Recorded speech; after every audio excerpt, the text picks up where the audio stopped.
What's going on? Listen, before we dive into this episode, I need you to do me a favor, guys. If you believe conversations like this need to reach more people, people battling addiction, people carrying trauma, families trying to understand, and people who are simply trying to heal, help us get the message out to them. Hit the subscribe, like the episode, and share it with somebody who needs it. We're building something bigger than a podcast on this side. We're building a community where people can finally talk about the things they've spent years hiding from, man. And listen, we're pushing towards 1,000 subscribers, so every single person who subscribes becomes part of building this with us. So subscribe, get comfortable, stay with us, because today we're not just talking about what happened to you, we're talking about what you can do with it. So welcome to True Healing and Recovery, where chains break, minds wake, and purpose takes its rightful place. Let's dive into this, guys, because I want to start today's conversation with a question. What if some of the things you spent your entire adult life trying to fix didn't actually begin in adulthood? Think about that. What if some of your anger didn't start with the person you're angry at right now? What if some of your trust issues didn't start with your current relationships? What if your need for validation didn't begin with social media? What if your inability to sit still didn't begin when life got busy? What if the reason silence makes you uncomfortable is because there was a time when silence meant something bad was about to take place? What if the reason you push people away has less to do with not wanting relationships and more to do with learning a long time ago that relationships weren't safe? And for those of us who have struggled with addiction, what if the substance wasn't the beginning of the story? What if it was somewhere in the middle? Because that's where today's conversation gets interesting. We're talking about ACEs, adverse childhood experiences. And some of you already know exactly what I'm about to talk about. Some of you have taken the questionnaire. Maybe somebody asked you those questions in treatment. Maybe a counselor explained your score. Maybe you saw something about ACEs online. Maybe somebody told you you have a high ACE score. I mean, and you thought, okay, now what? That's the part I want to talk about today, folks, because I don't want to spend an entire episode teaching you how to count painful things that happen to you. I want to talk about what we can do with that information. I want to show you why understanding the ACEs can potentially become another tool in your toolbox for recovery, self-awareness, relationships, parenting, emotional regulation, and healing. And I need to establish something immediately. Okay, let's establish this first. Your ACE score is not your identity. It is not a diagnosis. It's not a prophecy. It does not determine whether you're going to become an addict. It does not determine whether your marriage will fail. It doesn't determine whether you're going to struggle mentally. It doesn't determine whether you're going to become a good parent. And it certainly doesn't determine how your story ends. The ACE framework gives us information about childhood adversity and helps us understand how certain early experiences are associated at a population level with increased risk later in life. See, that's important. But here's where I think we can take the conversation further. Instead of only asking, hey, what's my ACE score? I started becoming interested in another question. What are those experiences, or no, let me back up. Where are those experiences still showing up in my life? Because that question changed everything for me. See, there's a difference between identifying something and investigating it. Identification says, that happened. An investigation says, what did that teach me? Right? Identification says, I grew up around addiction. Investigation says, how did growing up around addiction shape what I believed was normal? Identification says, my father wasn't there. Investigation says, how did that affect the way I understand rejection, acceptance, masculinity, fatherhood, or relationships? I'll give you one more. Identification says, man, there was chaos in my home, right? Investigation says, why do I still feel uncomfortable when everything is peaceful? See, now we're getting somewhere, because one of the dangerous one of the dangers of learning about trauma is stopping at the explanation. See, I behave this way because this happened to me. That may be true, but explanation isn't transformation. And understanding the origin of a behavior doesn't automatically change the behavior. At some point, I had to go from this is why I am this way to now that I understand why, what am I going to do about it? That's where healing starts to become intentional. And that's why I want you to listen differently today. I don't want you sitting there trying to diagnose yourself. I don't want you comparing trauma. I don't want somebody thinking, well, my childhood wasn't as bad as theirs. And I definitely don't want someone with a high ACE score thinking, oh, I'm doomed. No, we're going somewhere completely different.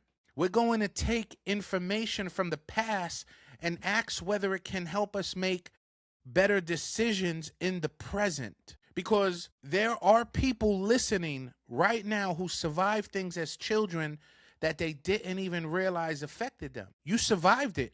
You grew up. You got a job. Maybe you got married. Maybe you had children. Maybe you built a career. Maybe everybody looks at you and thinks, man, they're doing great. You're still reacting, still protecting, still anticipating, still avoiding, still numbing, still trying to prove something. You're still terrified somebody is going to leave. You're still uncomfortable receiving love, still unable to trust, still need everybody to approve of you. And sometimes you don't even know why. That's why this conversation matters. So, what exactly are ACEs? All right, let's make sure everybody understands what we're talking about. All right, so the original ACE research examined certain categories of adverse childhood experiences occurring before the age of 18. I broadly, those included experiences involving abuse, neglect, household challenges, or even dysfunction. Things like physical abuse, emotional abuse, sexual abuse, physical neglect, emotional neglect, domestic violence, substance misuse in the house, mental illness, parental separation or divorce, right? Incarceration of a household member. Now, here's something extremely important, guys. The original ACE questionnaire was never a complete inventory of everything painful that can happen to a child. Think about what isn't necessarily captured by the original score, right? Uh, like community violence, racism and discrimination, bullying, homelessness, poverty, losing someone important, living in a dangerous neighborhood, right? Chronic instability, serious illness in a family, uh, being moved repeatedly from place to place. being exposed to violence outside the home. There are many experiences capable of affecting development that aren't summarized by those 10 original categories. I want you to understand. So even the number itself has limitations. That's why I don't want us becoming obsessed with, oh, I got a 6, I got an 8, I'm a 3. No, you're a person, a human being. The number is information. You're not the number. And I want to say that again because somebody really needs to hear this. You are not your ACE score. You're not your trauma. You're not what your father did. You're not what your mother couldn't provide. You're not what happened in the bedroom. You're not what happened in that household. You're not the divorce, the abandonment, the violence that you went through. You're not the addiction that surrounded you. You're not the mistake that you made trying to survive what happened to you. You're not. Those things are pieces of your history. But history and identity are not the same. They're not the same thing, guys. And that's where I believe hope enters this conversation. The original ACE study taught us something important.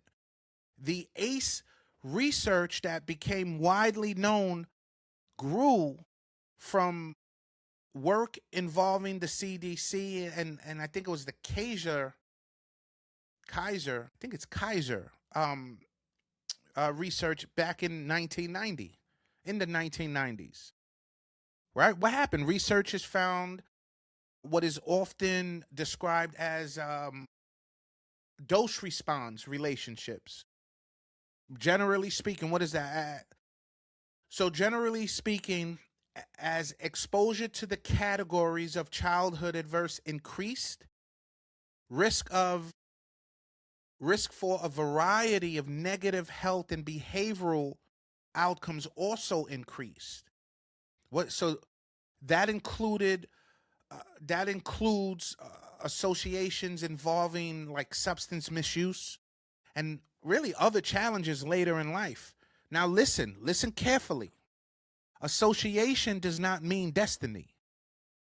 A higher ACE score does not mean you will become addicted.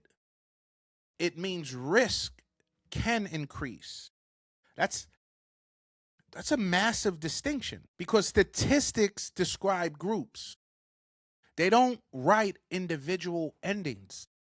And if you're listening right now and you have a high ACE score, listen, I refuse to turn research into a death sentence. I want to turn information into awareness because awareness gives us an opportunity to ask better questions, and better questions can lead to better decisions. Here's where I started looking at ACEs differently. I began looking at the categories and I started thinking like, what if instead of only counting them, I investigate them? What happened? What did I learn from what happened? What did I begin believing? What behaviors came from those beliefs?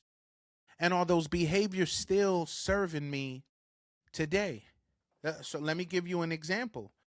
Imagine a child grows up with a parent who repeatedly disappears, maybe physically, emotionally, maybe because of addiction or because of incarceration, maybe because that parent simply wasn't capable of being present. What might the child learn? Possibly. People leave. Now, that child becomes an adult, they're in a relationship, their partner gets quiet, and suddenly something happens internally. What's wrong? Nothing. No, something's wrong. Oh, I'm just tired. Are you mad at me? No. Do you still love me? Of course. Are you sure? Now imagine that pattern continuing. Checking phones, constant reassurance, jealousy, fear, control, testing people, pushing somebody away because they have the opportunity to leave, and eventually the relationship becomes exhausted. Now the adult says, why do I keep ruining relationships? Right?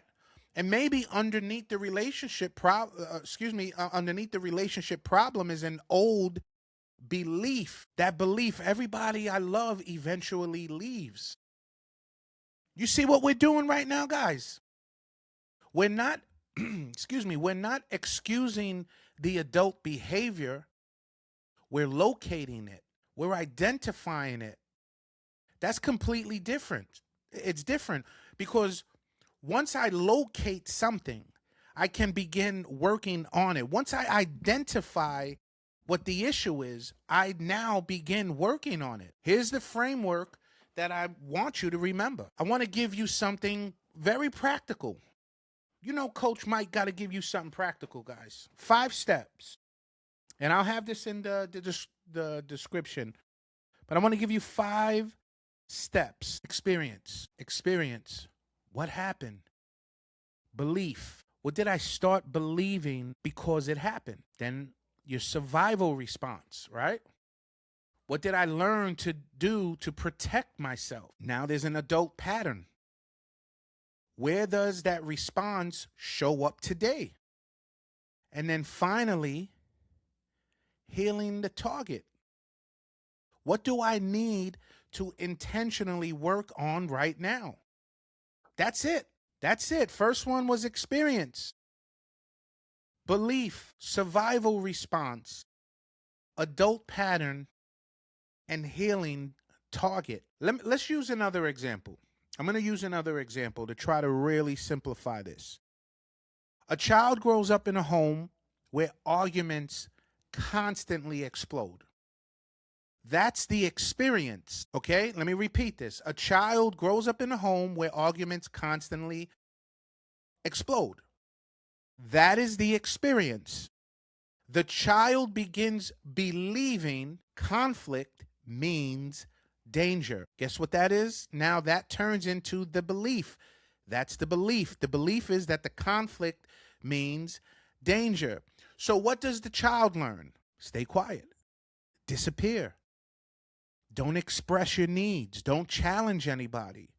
Keep everybody happy. That's the survival response, folks. I hope you're catching this. Now, they're 42 years old. They're married. Something bothers them. Their spouse asks, what's wrong? Nothing. But something is wrong. They don't say anything.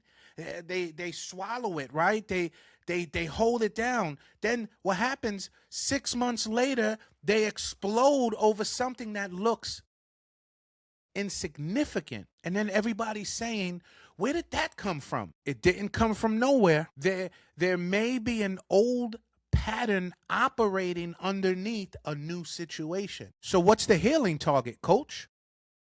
Learning that healthy conflict can be safe. Learning communication. Learning boundaries. Learning to express needs before resentment builds. Maybe working with a qualified therapist when trauma symptoms are significant. Maybe practicing emotional regulation.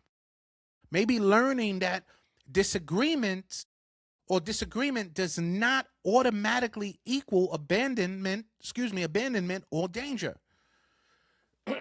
Now we have something actionable. And this is why I believe understanding your ACE history can become extremely useful. Not look how messed up I am, but man, look where I can start working. And now let's bring addiction into this. I got to bring addiction into this, guys. 21 years of alcoholism. Because this is where things become extremely personal for me. I have to be transparent. There was a time when I didn't have language for anything that I was carrying. I didn't sit there thinking I'm experiencing unresolved emotional pain, so I need to develop healthier coping mechanisms. No, come on. That's not how it happened. I knew something didn't feel right. And eventually I discovered something that changed how I felt.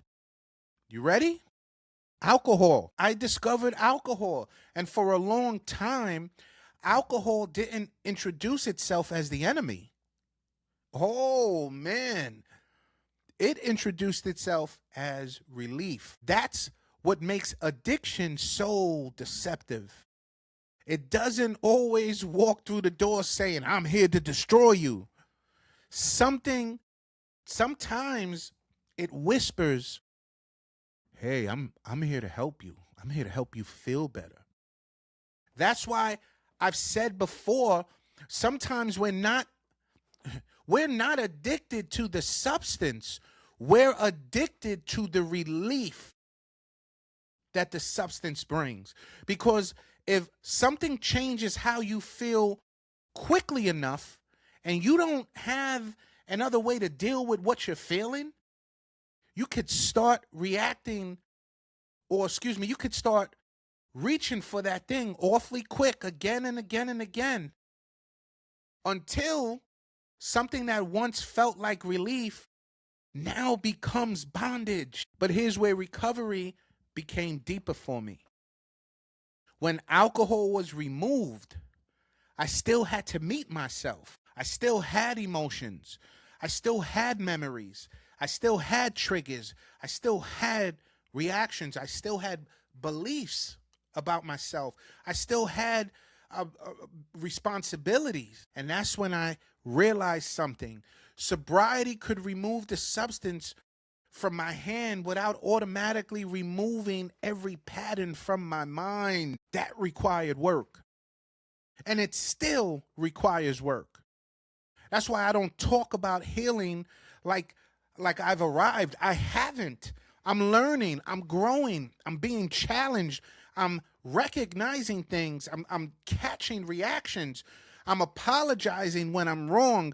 I'm trying to understand why certain situations affect me differently than others. And sometimes I have to ask myself, yo, Mike, is this about what's happening right now, or did what's happening right now touch something older? Whoo! Because those are two completely different things. Somebody can press a button they didn't install. Think about that. They touched it, but they didn't necessarily create it. And if I spend my entire life blaming everybody who touched that button without investigating who installed it, why is it there, and what I'm going to do about it, I'm going to keep repeating the same cycle with different people, different relationships, same reactions, different jobs, same reactions, different friendship, same reactions, different environment, same reaction, different substance, same need for escape. That's why recovery has to become bigger than simply don't use. We have to start asking, what was I using it for? Was it escape? Was it more confidence? Was it numbness? Was it because I felt I belonged? Was it sleep? Was it courage? Was it to avoid things? Was it so I can emotionally regulate? Social acceptance? What function did it serve? Before I remove the substance without understanding the function, I may go searching for something else to perform the same job. Food, sex, gambling, work, relationships, shopping, social media, validation, anger, control, anything capable of changing what I'm feeling. And suddenly we realize maybe the substance wasn't the entire problem. Maybe it was one solution I developed for a deeper problem. And if that's true, then recovery becomes an invitation to learn entirely new solutions. And that's hopeful because it means we're not powerless. It means we can learn. It means we can develop skills. We can build healthy relationships. We can create boundaries. We can seek professional help. We can challenge beliefs. We can learn emotional regulations. We can become more aware of our triggers. We can become better husbands, better wives, fathers, mothers, friends, leaders. Not because our past suddenly disappears, but because we're no longer allowing our past to operate unnoticed. And that brings me to one of the most important things we're going to talk about right now. Because some of the behaviors that you're fighting today may have started as ways of protecting you yesterday. And when you understand that, something changes. You could stop hating the person you become long enough to understand the person who was trying to survive. But understanding that person isn't where we stop, because what protected you at 10 years old might be destroying your life at 40. And that's exactly where we're going to next. Because what protected you at 10 years old, again, may be destroying you at 40. I really want you to sit with that. Because sometimes we look at our behaviors today and immediately label ourselves, man, I'm angry, I'm controlling, I'm jealous, I'm emotionally unavailable, I'm a people pleaser, I shut down, I run. But here's the question. Here's the question. What did you learn? When did you learn to do that? And even more importantly, why? Because sometimes what we're calling a personality trait started as a survival strategy. Now, I want to be careful here. Not every behavior comes from childhood trauma. Not every bad decision can be tracked back to the ACEs. And ACEs should never become a tool that we use to diagnose ourselves or explain away everything that we do. But they can give us another lens, another question, another opportunity to become curious about ourselves instead of simply condemning ourselves. Because imagine being a child in a home where you never knew which version of somebody was walking through that door. Maybe dad was drinking, mom was struggling, somebody was using. There was violence, right? Maybe there were explosive arguments happening, maybe instability. You learn something very quickly. Pay attention. Listen to footsteps. Watch the facial expressions. Listen to the tone of voice. Check the room. Is everybody okay? Is somebody angry? Is something about to happen? Do I need to disappear? Do I need to protect my brother, my sister? Do I need to calm down my mother? Do I need to stay away from my dad? And without ever taking a class on human behavior, that child becomes an expert at reading the room. Why? Because at one point, reading the room may have helped that child feel safe. Now, fast forward 30 years. They're sitting in a restaurant with their spouse. The spouse gets quiet. What happened? Nothing. No, something happened. Oh, I'm fine. No, you're not. Now they're analyzing facial expressions, their tone, the body language, every word, every pause, every movement. And their partner is thinking, yo, why are you always looking for something to be wrong? Maybe because there was a time when missing the warning signs felt dangerous. See, that's what I mean when I say some survival skills have expiration dates. What helped you navigate one environment can become exhausting in another. And if we don't recognize it, we'll continue responding to today's relationship using yesterday's survival system. Hypervigilance is when you're always waiting for something to happen. Some of you know exactly what I'm talking about. You can't completely relax. Even when things are going well, you're waiting for the bad news. The relationship is going great, right? When is this going to fall apart? You're telling yourself. The kids are doing well, but you're saying something's going to happen over there. You finally have some money saved. Watch. Something's going to go wrong. My car's going to break down. Someone genuinely loves you. What's their motive? Life gets peaceful, and instead of enjoying the peace, you become suspicious of it. That's exhausting. And here's something I had to understand in my own life. Sometimes we become so accustomed to chaos that peace feels unfamiliar. And unfamiliar doesn't always feel safe. Think about it. We say we want peace, but if your nervous system spent years adapting to instability, sometimes calm can initially feel strange.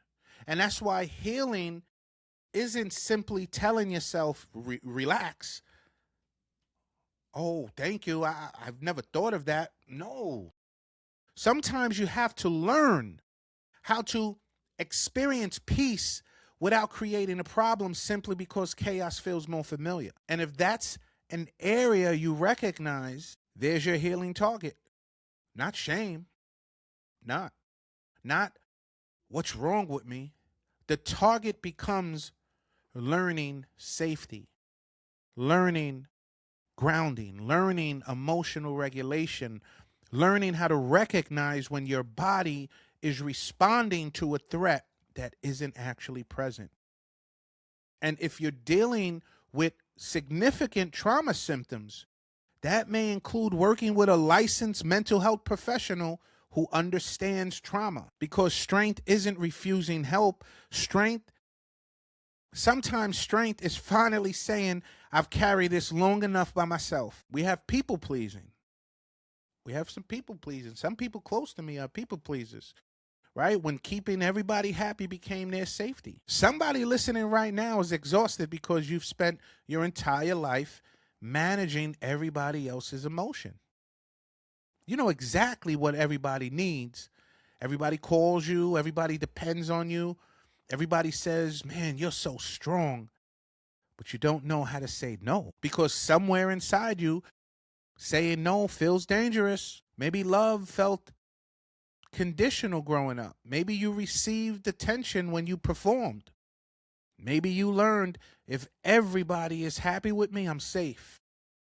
So now you become the fixer, the rescuer, the one who always says yes, the one who gives when you don't have anything left, the one who shows up while you're falling apart. And then something happens. Resentment, because you've spent so much time taking care of everybody else that nobody even realizes you need care too. Now, here's the difficult question. Did you ever tell them? Because healing from people pleasing isn't teaching everybody else to read your mind. It's learning boundaries. It's learning that no does not mean I don't love you. I can't do that today doesn't mean you're selfish. I need some time doesn't mean you're abandoning somebody. I disagree doesn't mean the relationship has to end. Your healing target might be boundaries. And boundaries are uncomfortable when you've spent your entire life believing that access equals love, when feeling nothing felt safer than feeling everything. All right, let's talk to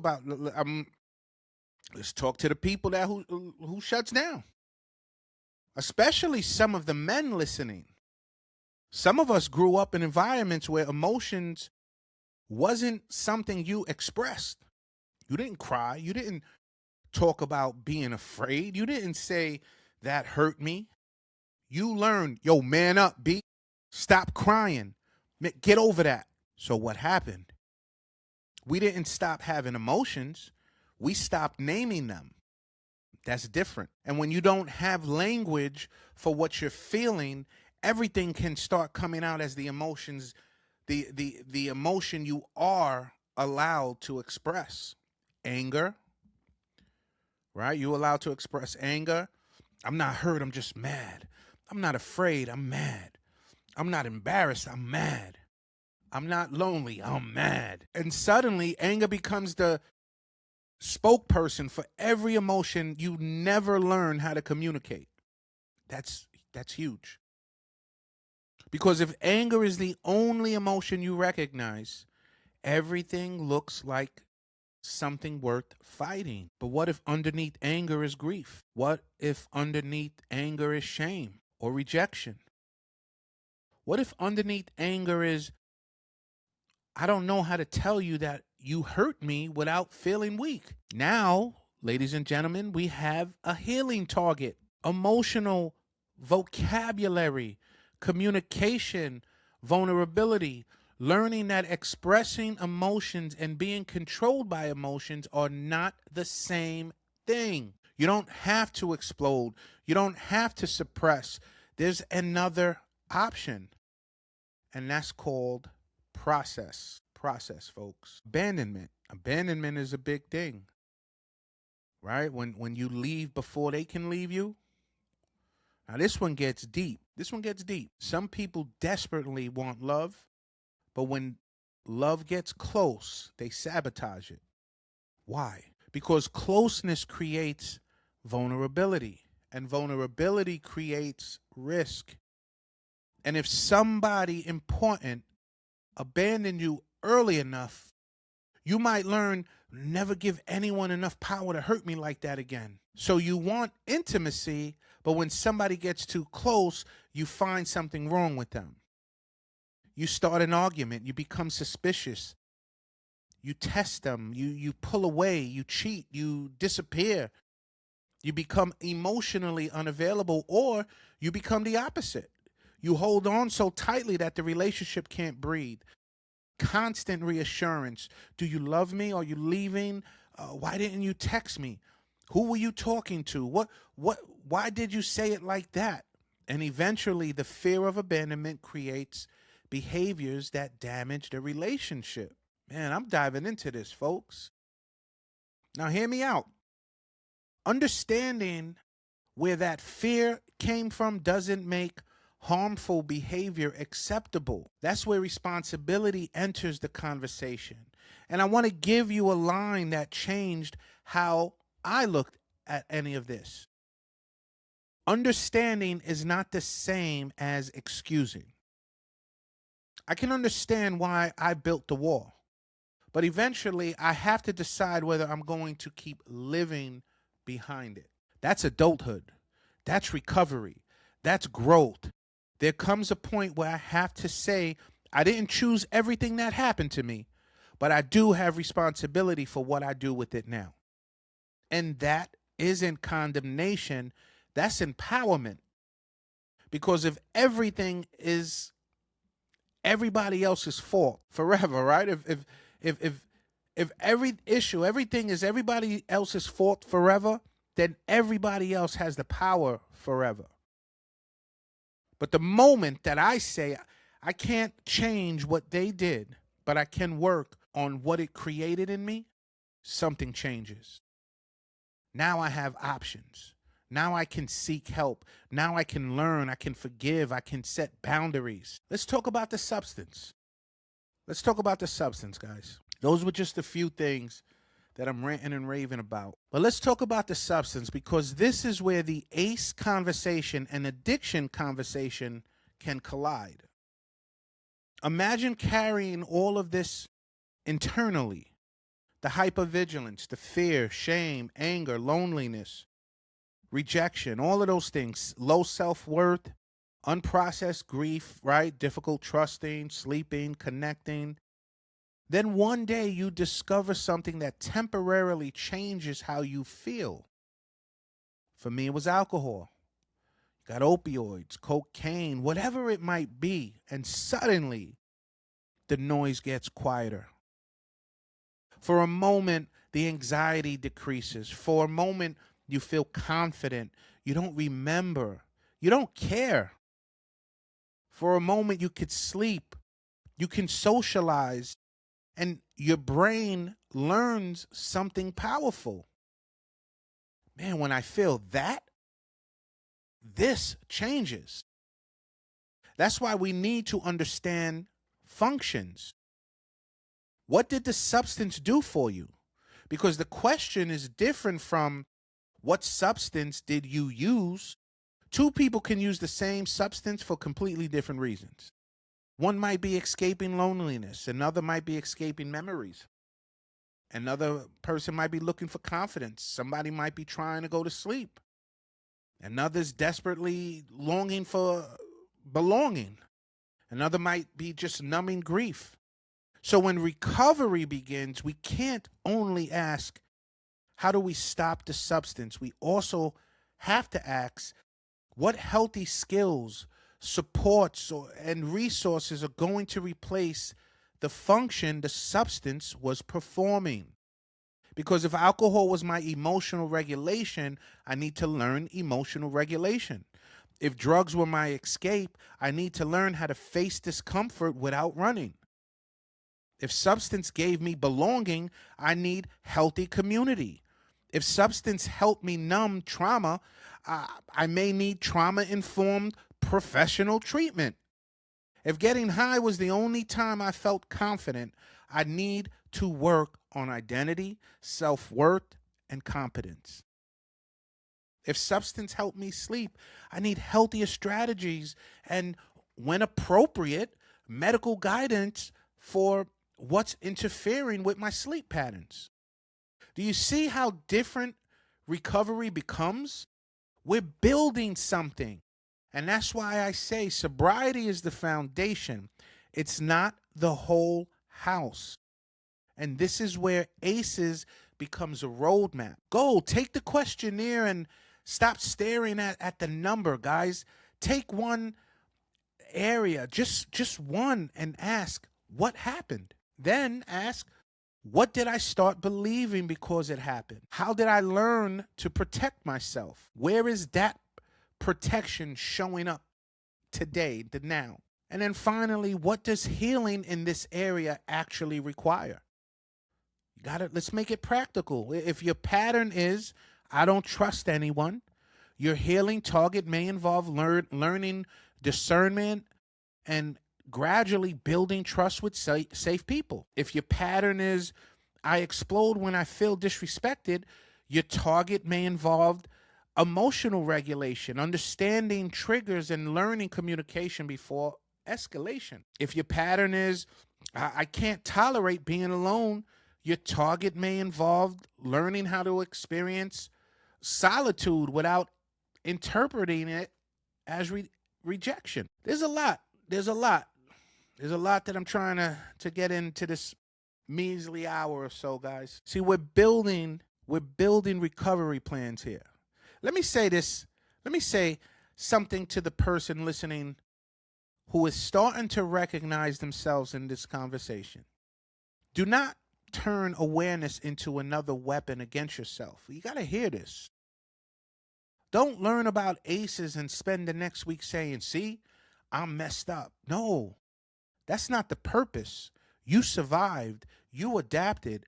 You learned ways to navigate circumstances that you didn't choose. And now you have the opportunity to learn something new. That's hope, my friends.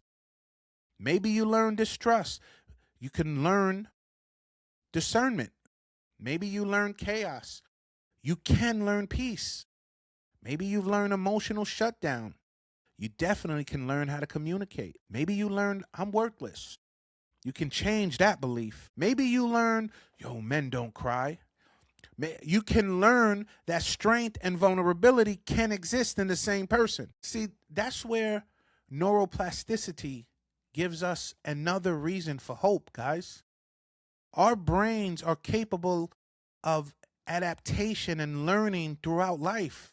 That doesn't mean we erase history. It doesn't mean healing is easy. It doesn't mean trauma disappears because we say positive words in the mirror. It means change is possible.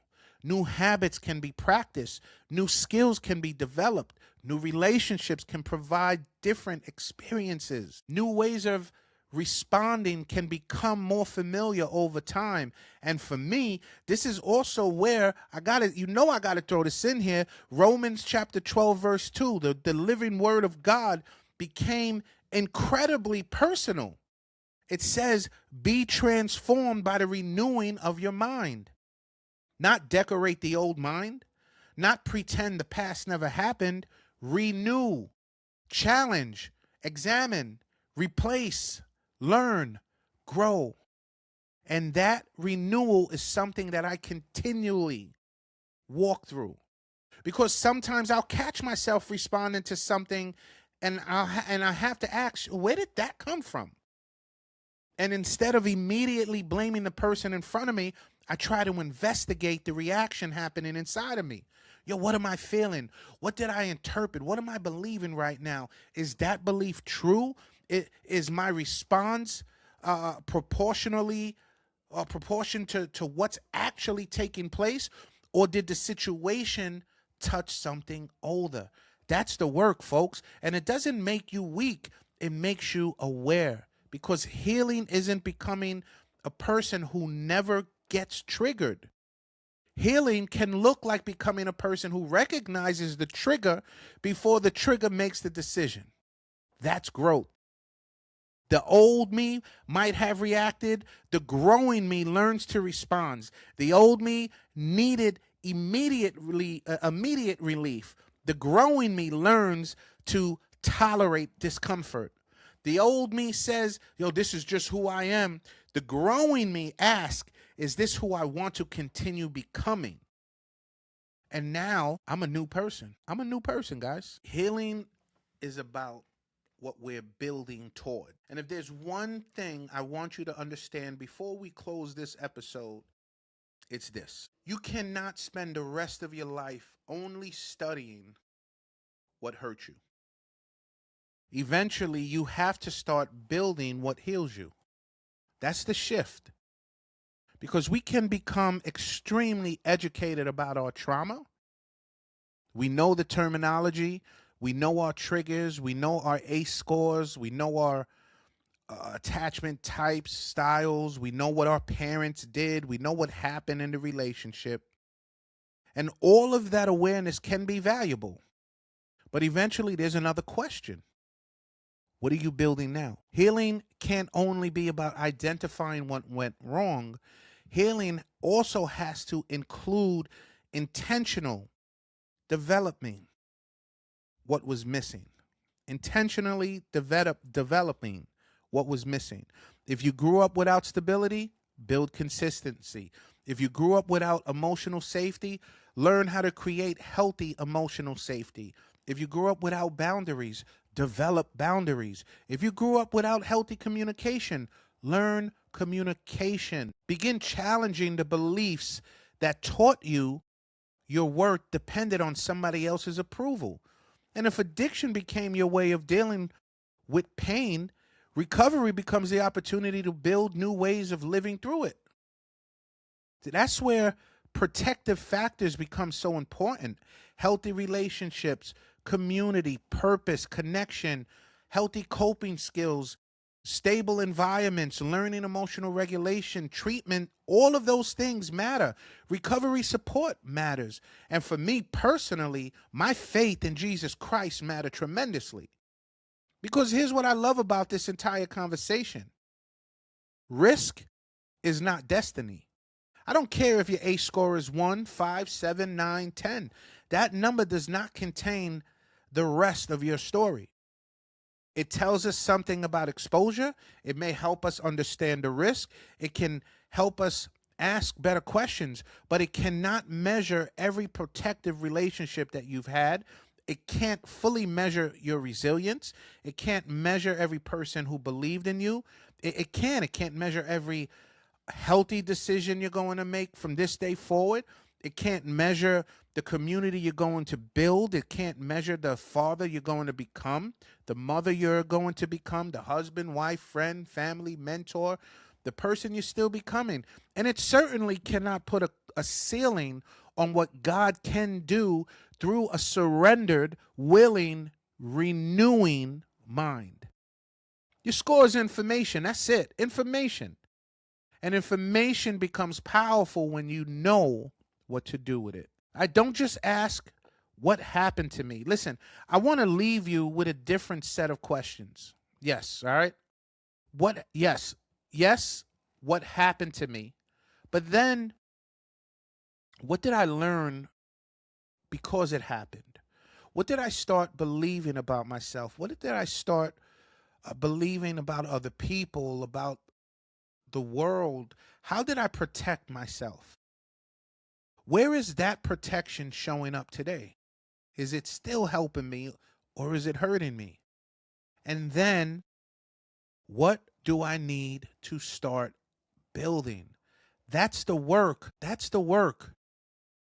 Not why am I like this, but where did this come from and what am I going to do with it now? Because one of the most painful consequences of childhood adversity is that so much of it happened when we had very little control.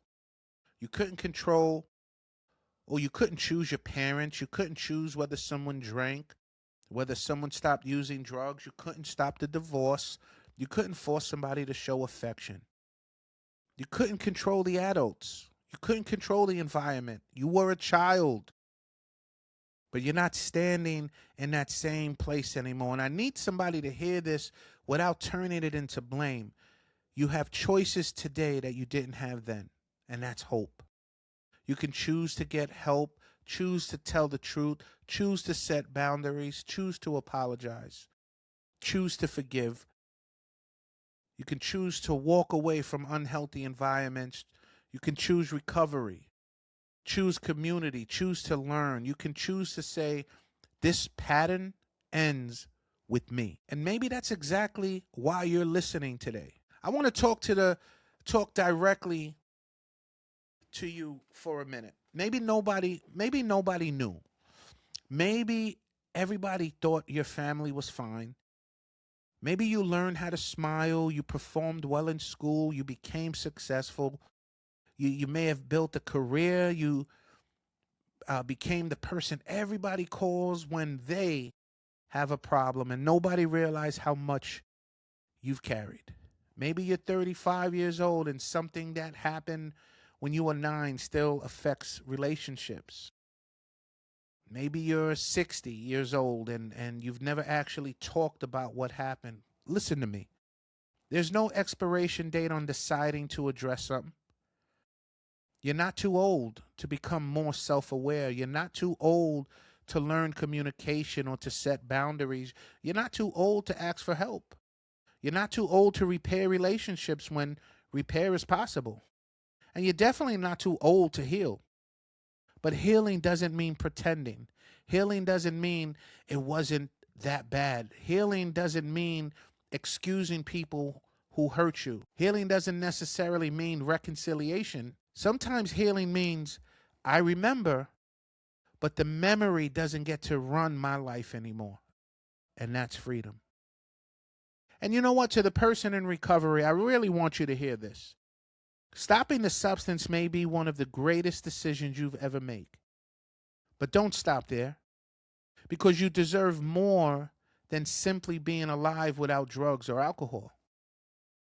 You deserve the opportunity to learn how to live, to laugh without needing something in your system, to experience peace without becoming suspicious of it, to love without constantly waiting for abandonment, to sit with discomfort without immediately needing escape, to apologize without believing an apology makes you weak, to disagree without destroying, to cry without shame, guys, to rest without feeling guilty, to experience joy without waiting for something bad to happen.